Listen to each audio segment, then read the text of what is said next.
সিলেট নগর অনেকেই বলে থাকেন মেগাসিটি। আগের চেয়ে পরিপাটি এ নগর, শৃঙ্খলাও ফিরেছে, স্থায়ী জলাবদ্ধতাও কমে এসেছে। তবে কেন ডুবছে সিলেট নগর, এ প্রশ্ন এখন সবার। উত্তরে মন্ত্রীসহ সংশ্লিষ্টদের বক্তব্য একই।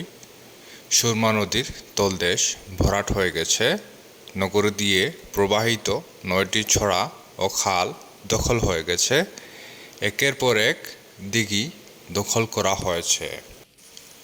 এতে করে সহজেই ডুবে যাচ্ছে সিলেট নগর।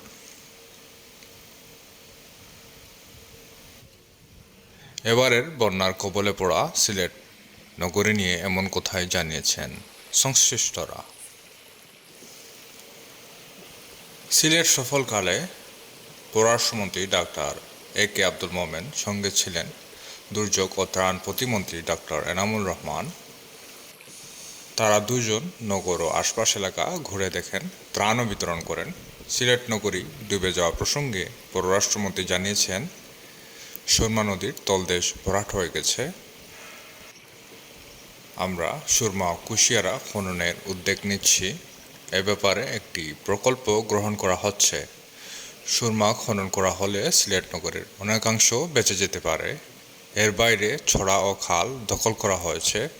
আগের মতো ছড়া ও খালের পানি ধরে রাখার ক্ষমতা নেই, ফলে পানি দ্রুত উঠে যাচ্ছে বাসাবাড়িতে।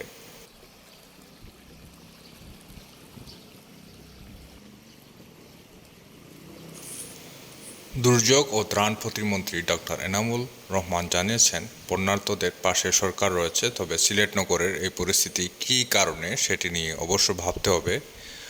নগরের ভিতরে যে দিঘি ও পুকুর ছিল সেগুলো ভরাট করে ভবন নির্মাণ করা হয়েছে, এতে পানি গ্রহণের মতো কোনো জায়গা নেই।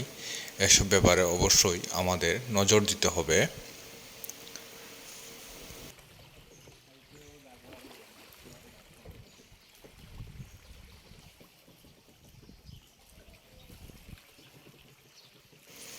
সিলেট সিটি কর্পোরেশনের পক্ষ থেকে ছড়া ও খাল উদ্ধারে সরাসরি অভিযান চালানো হয়েছিল, কিন্তু এতে তেমন কাজ হয়নি।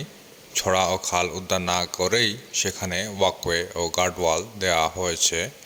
গাবিয়ার খালে দুই পাশের বাসিন্দারা জানিয়েছেন, এই খাল দিয়ে নৌকা চলাচল করত। এখন কোথাও কোথাও খালের অস্তিত্ব নেই।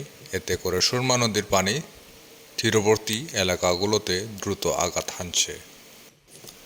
সিলেট সিটি কর্পোরেশনের প্রধান প্রকৌশলী নূর আজিজুর রহমান সিলেট শহরকে রক্ষা করতে নদী তীরবর্তী এলাকায় বাঁধ ও ওয়াকওয়ে নির্মাণের উপর তাগিদ দিয়েছেন। তিনি জানান, অনেক এলাকা নদী লেভেল থেকে নিচে চলে গেছে, এ কারণে শহর রক্ষা বাঁধের প্রয়োজন।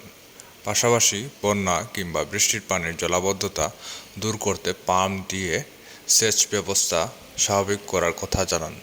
তিনি বলেন, নগরে জলাবদ্ধতা নেই, সুরমা খনন করলে উজানের ডলের পানি নদী ধারণ করতে পারবে, এতে করে সহজেই নগর ডুবে যাবে না। এতক্ষণ আমাদের সাথে থাকার জন্য ধন্যবাদ। সবাই সাবস্ক্রাইব করুন, আমাদের সহযোগিতা করুন। ধন্যবাদ।